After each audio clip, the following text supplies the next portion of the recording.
Yo, what's good, YouTube?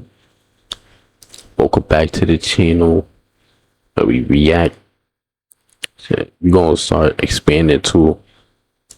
We've been recently reacted to GTA stuff and all that, but we gotta expand. We gotta do some other stuff, some more like I would say authentic stuff to me. So yeah, there's that. But enough about that. What we about to do today? We about to watch 100 gang facts you may have missed about GTA San Andreas. So we about to see. We about to see what's up with this, all these facts and all that. See new things that we didn't know before. That's what it's all about. And without further ado, let's get into the video.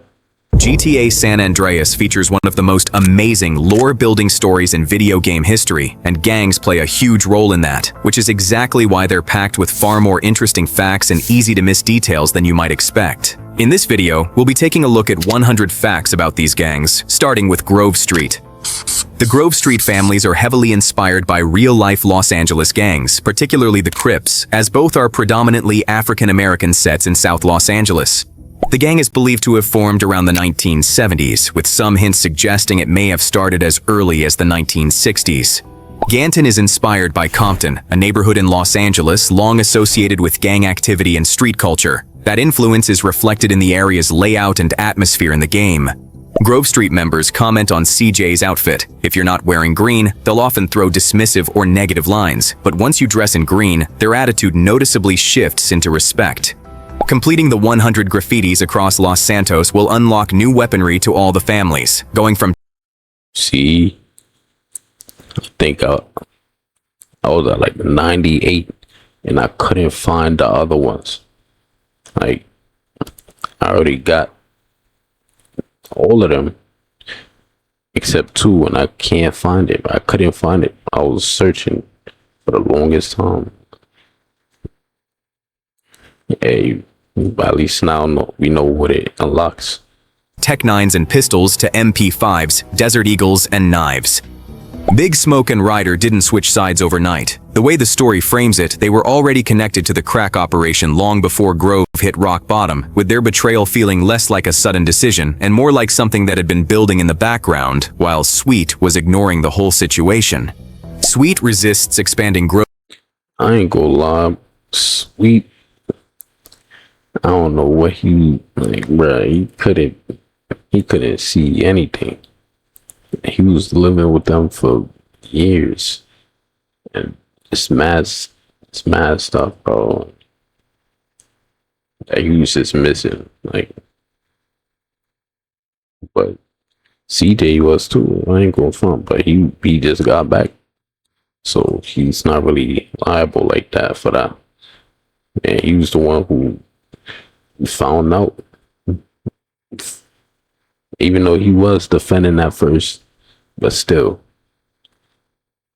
he still found out and saw what was really going on.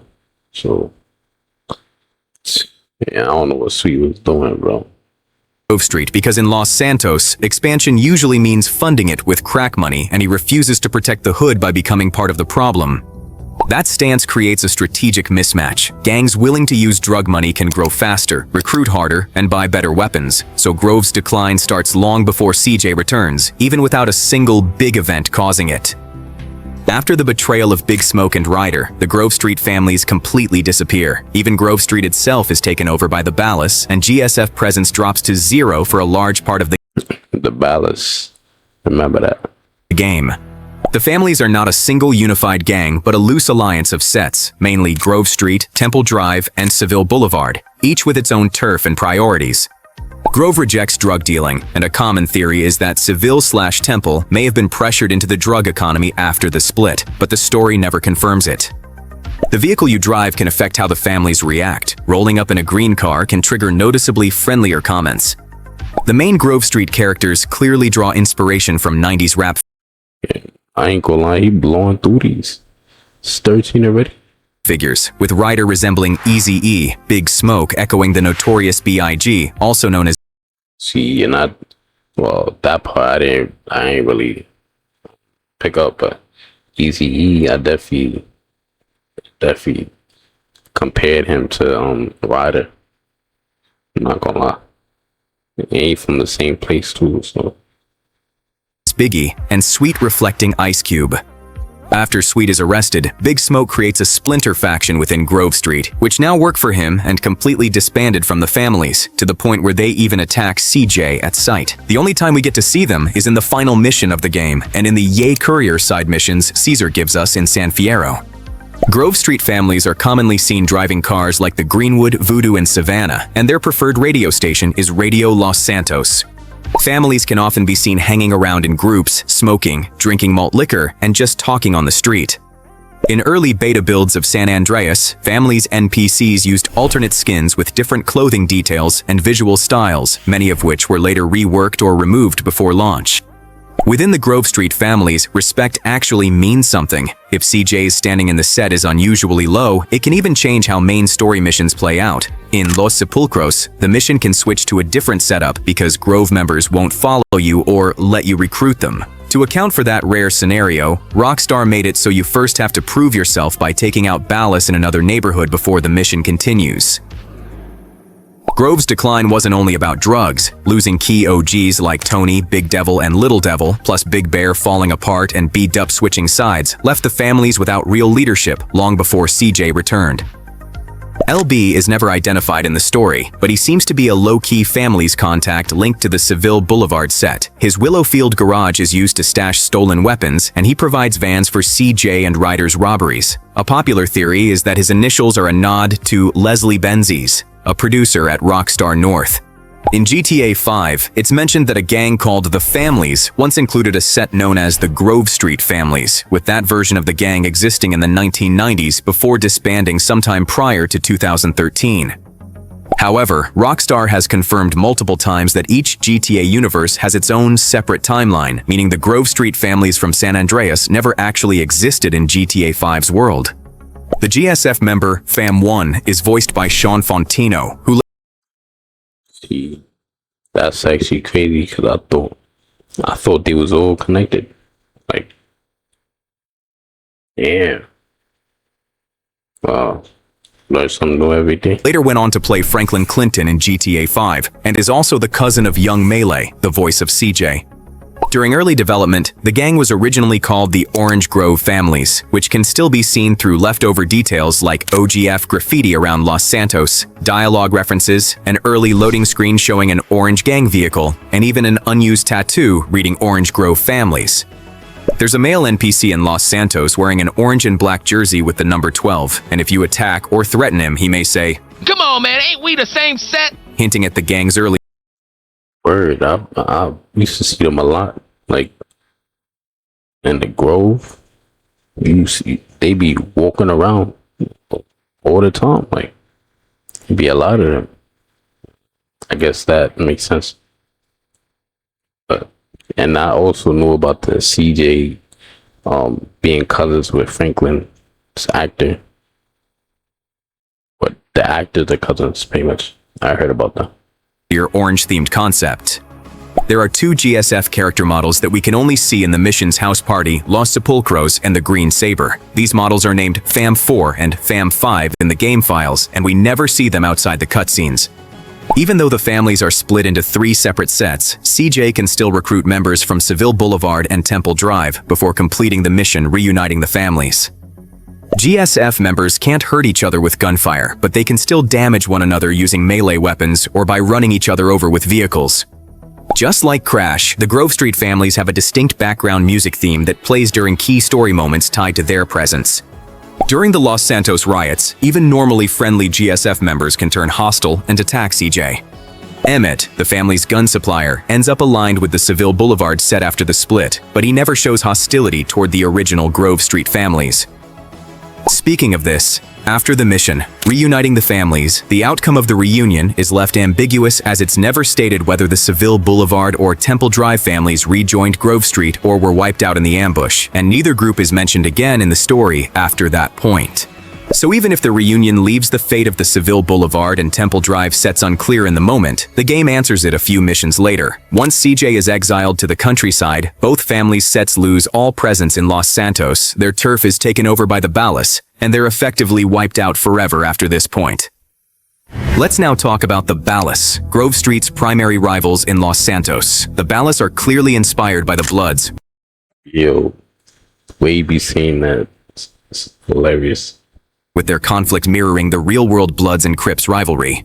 Some pre-release images show Ballas NPCs with different outfits and a slightly different color balance, but for the final release, Rockstar completely changed their look and fully committed to the cleaner, purple-centered designs everyone recognizes.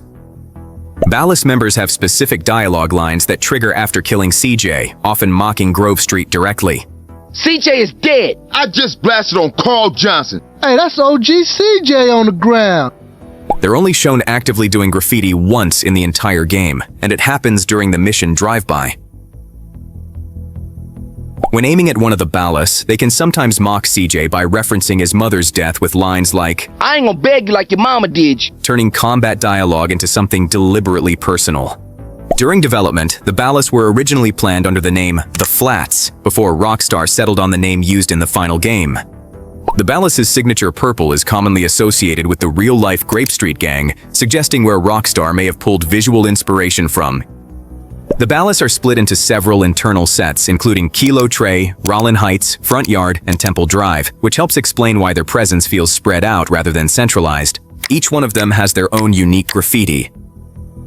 The Temple Drive Ballas are effectively inactive at the start of the game because their territory had already been taken by the Temple Drive families, but they resurface later once Grove Street weakens and the area shifts hands again. At one point, the Ballas are involved in an arms deal with Russian dealers, but Tenpenny deliberately sends CJ to sabotage it as a way to keep power balanced rather than letting one gang grow too strong. Glen Park functions as the Ballas' main stronghold, which is why so many early conflicts and drive-bys naturally funnel through that area.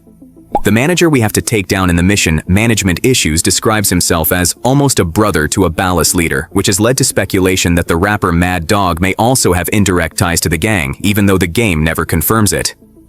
The Ballas maintained a large influence over their Grove enemies by distributing crack cocaine into their territory to weaken them. However, upon the return of Carl Johnson, that influence steadily collapses as Grove starts pushing back during the early missions. Big Smoke becomes a key part of how the Ballas weaken Grove Street. With him helping funnel drugs into Grove-controlled areas like Ganton, he helps create the conditions for collapse, distractions, addiction, and a slow breakdown of the families from the inside. The Idlewood Crack House hit is one of the Ballas' earliest and most important setbacks, showing that their expansion can be slowed once their drug operations are directly targeted. That momentum shifts fully when CJ is ordered by Sweet to take over Glen Park, Kilo Tray Ballas stronghold for the Grove Street families. The Ballas eventually lose their dominant position and adopt a more equal position with Grove Street temporarily. With their influence slipping after these losses, the Ballas abandon indirect pressure and move straight against Grove Street, only to be stopped when CJ and Sweet manage to keep the neighborhood under their control. Later in the story, the Ballas serve as paid muscle for Big Smoke, protection in exchange for crack and money. That arrangement shows how money overrides rivalry. Ballas and Vagos can cooperate when the payoff is big enough, even if they remain enemies on the street level. They will also often flash gang signs while talking and hanging around in groups. Ballas NPCs often ask CJ where he's from, and openly claiming Grove Street is enough to trigger an immediate attack. All Ballas sets operate under the same banner, wear purple, share the drug trade, and remain unified throughout the story, unlike the fractured Grove sets early on. The drug dealers on the streets of Los Santos constantly warn CJ that it's only a matter of time before he loses control of the hood. This suggests their connection to the Ballas could be way bigger than just selling crack, implying they may be members of the gang themselves, actively sabotaging Grove Street rather than just chasing profit. Dope is a minor character and a former Grove Street member who only appears twice in the entire game. He ends up addicted to crack after being influenced by the Ballas and affiliating with them, possibly through B-Dub, though his exact role within Grove Street before that is never made clear. In the introduction, a group of Ballas discuss Grove Street's decline while openly showing crack and saying it affects even OGs, framing drugs as a deliberate weapon rather than background detail. This scene also features 3 extra Balas skins that never appear later, each built from reused assets, including one using a Grove Street head, another borrowed from Bogman, and a third based on Dope's model recolored purple. To meet Japanese censorship standards, the game rewrites the Balas as more than just street-level enemies, giving them business fronts and adjusting missions like deconstruction, labeling the construction workers as Balas associates to justify the violence. The name Balas is commonly seen as a play on the slang term baller, meaning someone who's made it big or lives large, which fits how the gang presents itself. Bro, at this point, I think he doing that on purpose. He took about some ballast. Like, what?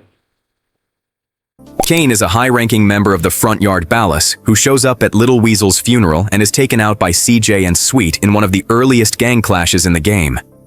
The Balas NPC with the heavier character model behaves far more calmly than most others, standing out against the gang's normally aggressive attitude. Beyond the Balas, the other major gang shaping Los Santos' streets are the Vagos. Los Santos Vagos are most often linked to the real-life Latin kings, especially because of the yellow color, though some elements may also draw from California Norteño culture. Street-level dialogue makes it clear that Vagos don't see the Balas as equals even when working together, showing open disrespect to them just like the other gangs. Their most bitter enemies are the Barrio Los Aztecas, with their conflict portrayed as far more personal and absolute than most gang rivalries in Los Santos. Drug trafficking is also their main revenue stream and the backbone of their influence in the city. During the events where CJ is sent to the countryside and Big Smoke's betrayal reshapes the city, the Vagos quietly take over Azteca territory, made easier by the fact that Caesar is also absent and no longer actively leading the gang. The Vagos share several visual and thematic similarities with the Los Cholos gang from Vice City stories, especially in style and role within the city. The gang tend to show up in large numbers during late-game missions like Los Desperados and Home in the Hills, making this their largest advantage in combat. East Los Santos is ruled by the Balas by the time of the game, but it was once Vagos territory before falling under Balas control by 1992, implying either a violent gang war or a quiet behind-the-scenes deal. They are affiliated with the San Fierro Rifa, who were once enemies before aligning through shared interests in the drug trade. The Vagos are arguably the least heavily armed gang in Los Santos, usually carrying only pistols, but they compensate by attacking in large numbers. Vagos members are most often seen driving classic cars like the 2-door Hermes and Tornado, along with the 4-door Oceanic. The word Vago in Spanish can mean slacker or lazy, making the gang's name literally translate to something like Los Santos Slackers. One shirtless Vagos NPC has a Christ tattoo across his lower abdomen, and the irony shows up in his voice lines. Right after getting a kill, he can say, "Bless me, Father, for I have sinned." Despite being one of Grove Street's main enemies, and arguably the most dangerous gang overall, the Vagos tend to act less hostile towards CJ during casual street encounters. Before the last mission of the game, it's implied that a truce may have been called between the families and the Vagos. A line from Sweet hints that the Vagos gave up Big Smoke's coordinates, possibly in exchange for easing hostilities, suggesting a temporary deal that mirrors real-world gang ceasefires after the Los Angeles riots in 1992. They are the most aggressive faction in gang wars, skipping weak starter weapons and showing up immediately with guns like micro SMGs, Tech 9s, and even AKs. Moving on to the Aztecas, their look and turf vibe are based on real Los Angeles Chicano gangs, particularly Sureño sets, which shows in their colors, tagging style, and how they're positioned in South Los Santos. While never formally confirmed, Cesar Villalpando is presented in the game as the de facto leader of the Barrio Los Aztecas. Even after CJ helps the Aztecas reclaim their territory late in the story, they remain hostile toward him once that mission is over. The Aztecas were originally planned to have their own colored territory on the map, but this was cut in the final game, possibly because they were never meant to be a long-term power threat. Jose is introduced as an important figure of the gang the first time we meet Caesar, but then vanishes from the story, except for another appearance in the introduction footage. Early Azteca character models had alternate outfits and color tones, which were later improved for the final game. On the streets, Aztecas are usually unarmed or carry just a 9mm or micro SMG, easily the weakest loadout of any gang, yet in Los Desperados, they show up with RPGs, Tech 9s, and katanas, implying they're far better armed than they normally let on. In an early stage of development, Aztecas could be recruited and were scripted to be much friendlier with the families, something that still leaks through in rare dialogue where they compliment CJ. Just like See, I never knew that about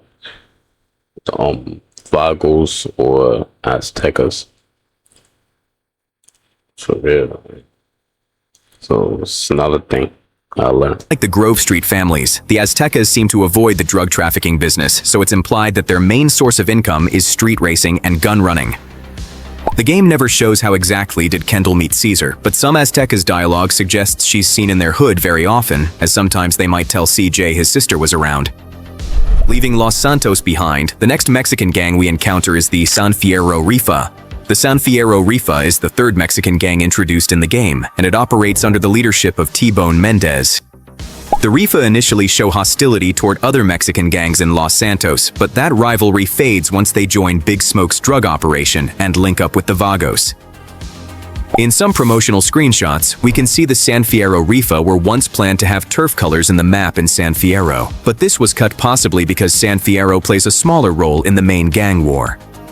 In Chicano, I ain't gonna lie, I thought them and the Aztecas was one and the same. I ain't even know they was like separate factions.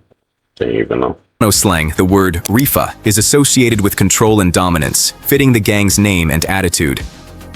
They are also Yo, they struggling over there in the back. on unfriendly terms with the other San Fierro gangs, the Chinese San Fierro Triads and the Vietnamese Da Nang Boys, though confrontation between these gangs are rare since their territories are pretty far away from each other. They make their final appearance in the final mission End of the Line, where they're hired by Big Smoke to help defend his crack empire alongside the Balas, Vagos, and the Russian Mafia, and are ultimately wiped out. In versions of the game before the release, the Rifa had their own gang tags placed around San Fierro, and the word Fierro was misspelled as Fierro. The tags were cut before release, but still exists in the game files. The Rifa with the blue shirt somehow knows CJ's name. He may shout lines like, Hey, CJ, you're going down. This one's just for you, CJ. During early development, the Rifa were meant to attack CJ on sight, but while audio files for trashing his car still exist, none remain for direct combat, implying the idea was cut very early. San Andreas has exactly 8 active gangs. The other 3 besides the ones we already mentioned are the Da Nang Boys, the Chinese Triads, and the Italian Mafia. Unused data also hints there was at least 2 more scrapped gangs, suggesting Rockstar originally planned a much larger gang ecosystem. But this is a topic for another video. So, that's the full breakdown. 100 facts covering every gang, every role, and every corner of San Andreas that actually matters to the story. GTA San See? Well, I feel like on the list, I knew about like 7, 8 of those things out of 100. So that's quite a lot of things that I just learned. But yeah, that's the video. 100 things, facts that we missed in GTA 5, GTA San Andreas, my bad, wallet. But yeah, so I'm glad, I'm grateful for everybody who made it this far, and comment suggestions of what you want me to react to, and I'll do that. And yeah, I hope you guys enjoyed the video. I did. I learned something new. Grateful for that. And I hope you guys have a good day, blessed day, night, whenever. Hey, be out. See you next time. Peace.